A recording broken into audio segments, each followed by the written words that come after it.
Welcome back to Paul and Benny. I am Paul, and today, this might get a little controversial. Buttermilk.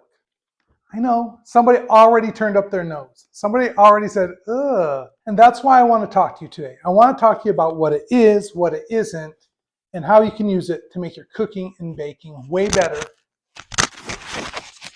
than it's ever been.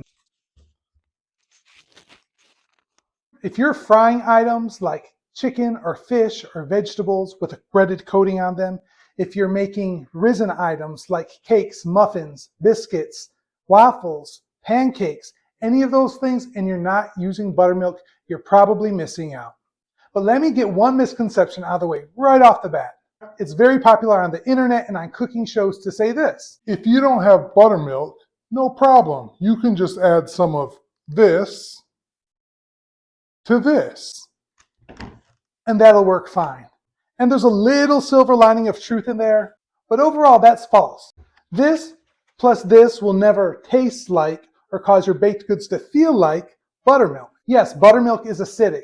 Yes, if you have baking soda in a recipe, this will interact with it and help it to rise some. That's all the truth there is in it. But this plus this is going to taste like milk with vinegar in it. As a matter of fact, this plus this, if you let it sit, causes the proteins to separate this. They start to coagulate, and that's how you make things like cheese, like queso fresco, and other fresh cheeses like ricotta, things of that nature. Hey guys, today I'm going to share with you how to make queso fresco using only 2 ingredients. So if you're ready, let's get started. We're going to begin by pouring 1 gallon of whole milk into our pot. And here we're going to be adding ½ cup plus 2 tablespoons of white distilled vinegar, or you can use lime juice. Just make sure that you're stirring while pouring. And this is just going to separate the milk into curds and whey. That's not what we want in our baked goods, guys. If you don't have buttermilk, in a pinch, you could use something like this, some yogurt or some sour cream along with your milk. This has a very similar flavor profile to buttermilk. It also has some acid that's been created by the cultures that are growing in it that's going to help give your baked goods a little bit of a lift. So when people are saying, oh, that's gross, buttermilk tastes very, very similar to sour cream and yogurt and kefir. So all of those are interchangeable in a pinch. But I think there's nothing as good as buttermilk in a biscuit, in a waffle, in a pancake, or under your flour when you're breading some chicken. And here's why. First reason is buttermilk contains lactic acid. Lactic acid is an awesome meat tenderizer. That's why you should marinate some chicken in some buttermilk or pork chops before you cook them. It's delicious. Does the same thing with your flour though. So flour contains protein. It's called gluten. There are others too. The acid starts to break down or tenderize the flour so you get a more tender crumb. So it's a great meat tenderizer, and it's great with anything containing flour. I get it. You might not like the way buttermilk tastes right out of a cup. That's okay. It's not going to taste like that when you cook with it. When you use it in deep fried items, you don't taste acid. I challenge you, you can even coat your fried items in mustard or Tabasco sauce, something very, very vinegary, and then flour it, and when you fry it, you don't taste the acid. You just taste the delicious flavor.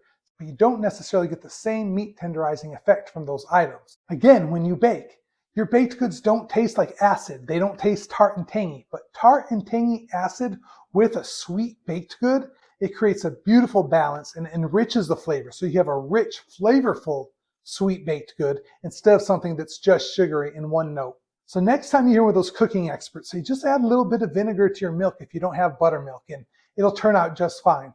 I challenge you to wait until you have some sour cream, some yogurt, or buttermilk, real cultured buttermilk, and use that in your baked good instead and see how different it turns out. You will have a better texture and a better flavor, and when you're using it raw, you get the health benefits of eating a cultured product. And if you've never had buttermilk ranch made from buttermilk, you've never had ranch. Probably the best thing ever. I'll leave a link to my favorite ranch recipe in the comments below. Now when shopping for buttermilk, I always recommend using full fat. Sometimes that's hard to find in certain areas. My Trader Joe's today only had low-fat buttermilk, which is still going to work just fine, but a little more fat in your baked goods, it's going to add a little more flavor and a better texture. But what's most important is that you look at the ingredients. I always say the same thing about yogurt, sour cream, and buttermilk. There should only be a few ingredients here. Grade A milk, grade A non-fat milk, culture, and salt. It doesn't take gums, stabilizers, and a whole bunch of other things to make flavored milk thick so it looks and feels like buttermilk. That's not what you want, guys. You want buttermilk that's been cultured. You want yogurt that's cultured. You want sour cream that's cultured. That's where you get the benefits.